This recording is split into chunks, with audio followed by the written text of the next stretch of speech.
حسین بے بس نہیں تھا.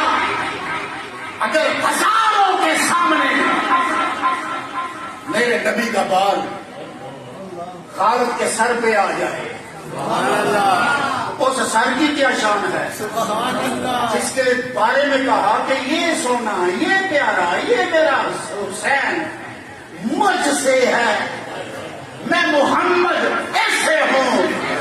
ارے یہ رضا کا معاملہ تھا جو حضور علیہ الصلوۃ والسلام کے بال کی توہین ہے. اس کے لیے جنت حرام.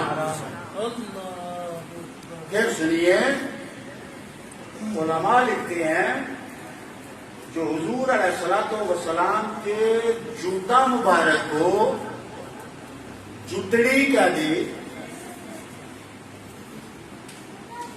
اس کا دین سے رابطہ نہیں رہتا. پوشاک کا تو اپنا انداز ہے.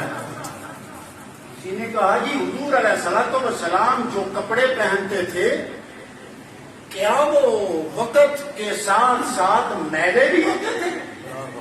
اب جواب دینے والا ملا نہیں تھا، احد اللہ تھا.